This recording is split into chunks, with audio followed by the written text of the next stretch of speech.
Welcome back into the data room. I'm Dan Quirk, head of marketing at Scale Matters and host of the show here in season 2. As always, here on the data room, we're joined by 5-time CEO and 3-time founder Scott Stauffer. He's currently CEO and founder of Scale Matters, and he's here to answer one big question that will help B2B CEOs, CROs, and revenue leaders build a more effective go-to-market engine much earlier in the life of their businesses. And so our topic this episode is what it takes to actually build revenue operations the right way in the early days of your business, and what skills you need for RevOps to be actually a strategic advantage for your business.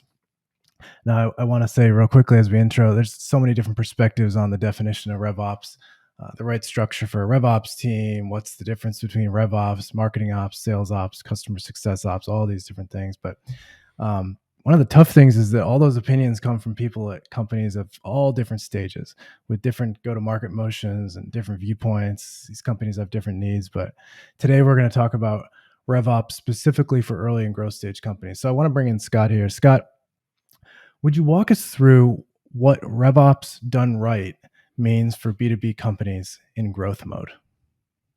Sure, Dan. Thanks. So let's set some context first. I think it's helpful to think of RevOps sort of as the fourth leg of the go-to-market stool, with the other three legs naturally being sales, marketing, and success. And though it's not specifically a function itself, it's more like the go-to-market back office. In other words, it's the people, the processes, and technology that are required to make the sales, marketing, and success functions more effective than they otherwise would be. For B2B companies that are in growth mode, there are really two core requirements for RevOps done right, if you will. The first is to implement and maintain tools and tech that make the jobs of sellers, marketers, and support staff easier, and to train those people to properly use and exploit those tools. This is very important, but it is tactical. The second core requirement of RevOps in growth mode companies is to implement a go-to-market data platform, basically an environment that provides the senior revenue leaders with the insights that they need in order to optimize the go-to-market engine and manage it with science-like precision, if you will.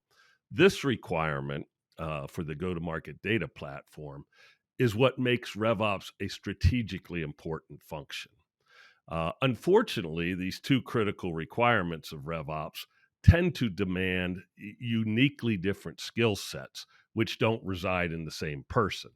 So note one to growth stage CEOs, CROs, CFOs, if you want to do RevOps right, you can't do that with just one person. So let's unpack each of these requirements a bit to better understand what those necessary skills are. The first requirement to implement and maintain the tools and tech involves things like CRMs, marketing automation platforms, ticketing systems, cadence tools, and so on. And this is the first area where we see early and growth stage companies often miss the mark. They typically start buying tools as a seed stage company, but they don't really have a good appreciation of the complexity of the tools when they purchase them. And as a result, we usually see the first sales leader implementing the CRM, the first marketing leader implementing the marketing automation platform, and so on. And the problem is, this is not where these folks' expertise lies. They are amateurs when it comes to the technology, and it shows. More times than not, the tech adds friction to the go-to-market motion rather than accelerating it because it hasn't been put in place properly. At some point, you'll often see these companies hire or maybe promote a junior level person to kind of be a dedicated resource administering the tech stack. But this just perpetuates the problems of having amateurs maintaining what is really sophisticated technology. So what's required to do this part of RevOps right are people with legitimate expertise. To get this stuff initially set up properly, you need what we refer to as a go-to-market tech stack architect. These people tend to have 7 to 10 or more years experience with go-to-market tech tools. And they've gone through multiple cycles of implementing multiple types of tools. Each of these experiences moving them kind of further down the learning curve. They know how to seamlessly integrate disparate tools so that the data is synchronized and consistent rather than siloed and contradictory. They know how to exploit every bell and whistle so that the tools really do live up to the original promise and accelerate the effectiveness of the sellers and marketers. To have this unique combination of breadth and depth of experience, these people have typically cut their teeth as one person shops in early but high growth startups.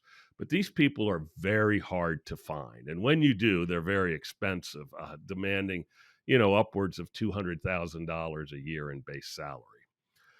Once you're past the initial implementation, though, and you go more into what we'd consider a maintenance mode, you really would want to use lesser skilled and lower paid resources to deal with the everyday administrative tasks, such as adding or deleting users, or crafting reports and dashboards, or supporting sales teams with their quoting systems, and so on. And without this resource, if all you had was the architect's going to be constantly pulled into this firefighting mode, dealing with this day to day stuff, and unavailable to work on strategically important stuff, which might include things like implementing some type of CPQ system, or customer data platforms, or integrations between CRMs and product platforms. These lesser skilled people will typically have maybe 2 to 3 years experience, and most often it's limited to a single type of tool like the CRM or the marketing automation platform. But in addition to the skills that are required, depending on the complexity of the environment, it might be helpful to leverage some tools. So, change management tools, change monitoring tools, particularly where multiple people might have some administrative rights. So, there's really no point in having these tools. I mean, if the sellers, marketers, and account managers don't know how to properly use them.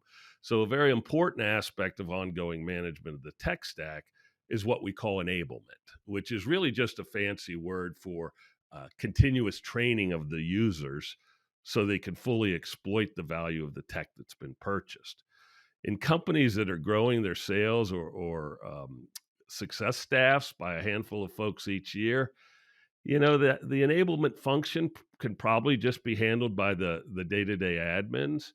But if you're growing a lot faster, then you're going to need a dedicated enablement person that can really focus on building optimal techniques and repeatable processes to help accelerate onboarding and ongoing tool use proficiency.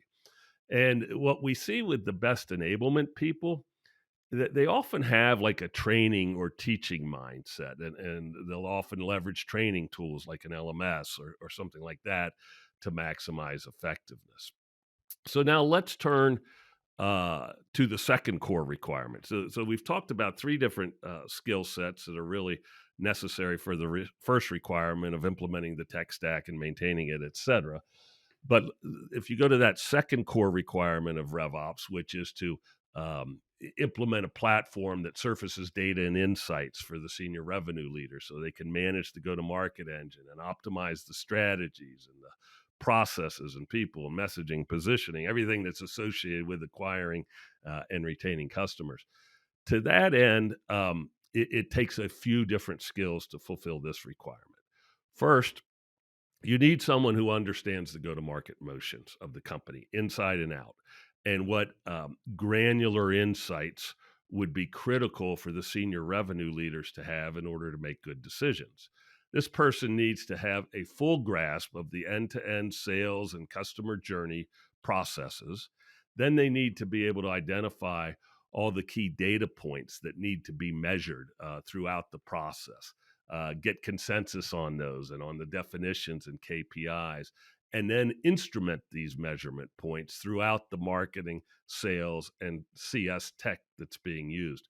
A lot of people buy the tools and think that just out of the box they produce all this great data. The reality is they don't. somebody needs to set them up and put instrumentation into them, if you will, so that they actually can produce the level of granular insights that senior revenue leaders really need. Another important aspect here, or major consideration, is how do you ensure data integrity so that the data you're capturing then is actually legit, and you're not just looking at, maybe you have a nice data visualization tool, but you want to make sure that you're not just looking at pretty pictures of garbage data, right? So when you're thinking about data integrity, this means finding ways to capture data points without relying on manual data entry. It means putting data hygiene maintenance protocols in place to ensure persistent quality. And this all requires kind of deep data operation skills and process engineering acumen. And sometimes you will find this in the same person that is your tech stack architect. Some of them have pretty solid data ops and process mindsets, but more often than not, it's going to be a completely different person who kind of lives and breathes these data models and that sort of thing. And then there's one last critical skill set that's required to do RevOps right for these growth mode companies, and that is a business analyst, essentially the person who can interpret the data. Just like you need a radiologist, if you will, to interpret medical images, you need someone with the business analyst skills to interpret the go-to-market data, separate the signal from the noise, and basically curate that data into presentations that are consumable by the senior revenue leaders. The reality is that the senior marketing and sales leaders just don't have the time to properly analyze and interpret data. And in many cases, they don't really even have that analytical skill set. So you can have all the best data in the world with impeccable hygiene, but if you can't curate that into highly actionable and high impact insights, then the data really has no value. And so by nature, data analysis is an inefficient and tedious activity. So it's best to support the business analyst with some set of data visualization or analytics tools to make them more productive.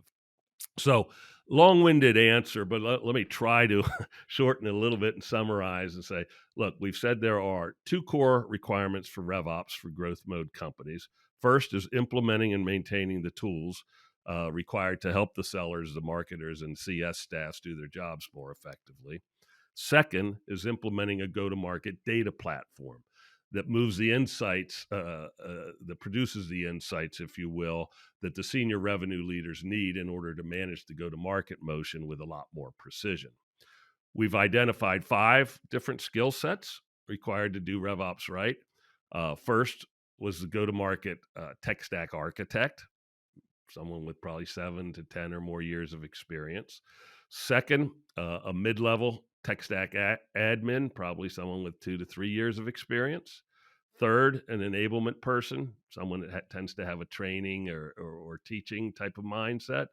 Fourth, a data ops person to basically design the instrumentation framework and the protocols and methodologies to maintain data hygiene. And lastly, a business analyst who basically has the skills to analyze data, curate it, turn it into high impact insights. What we haven't even touched on, though, is the need for someone to manage these folks. So ideally, one of them has the capacity or the capability of being a player coach. But if not, companies will also need to have someone with the capacity to manage and lead this group. We've also identified some supporting tools and tech, including change management and monitoring, LMS, data hygiene tools, data visualization, analytics tools. So obviously, if you add all of this up, it can be a significant investment, but it is one that pays off handsomely because there is ample evidence out there that companies that have comprehensive RevOps, what we like to call RevOps done right, do in fact have a much more effective and efficient go-to-market engine than those that sort of kind of underinvest in all this and fail to provide their sales and marketing teams with the necessary back office support.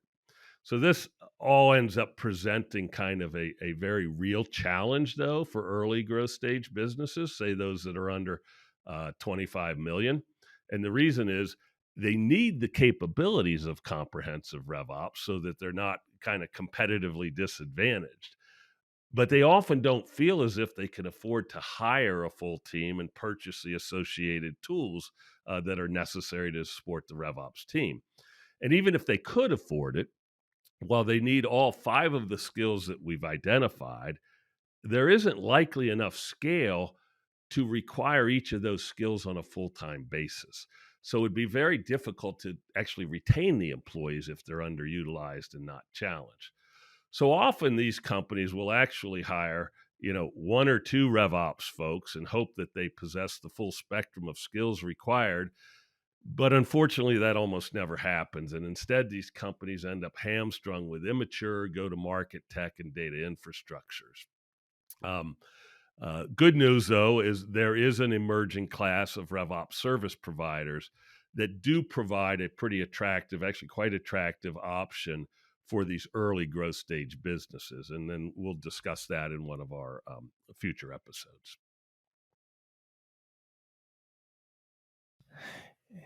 Yeah, that was awesome, Scott. Thanks for the rundown. The only thing I'd add is that for these companies, if you're an early stage company, don't get so hung up on the roles of marketing ops or sales ops, RevOps. Don't get so hung up on hiring for those roles. I know it's popular to do that, and there's a ton of job postings trying to hire people with those skill sets. Focus on the actual skill sets, not so much the role and the job title, and then you can take care of the job specialization later on after you've matured a little bit more as a company and as a RevOps function. Well, that does it for this episode of The Data Room. If you're interested in learning more about making revenue operations your go-to-market advantage, go to scalematters.com and request a RevOps strategy call. We'll discuss 3 or 4 deployment options you have for building a RevOps function on that call and help you choose the right approach for your company. Until next time, thanks for joining us in The Data Room.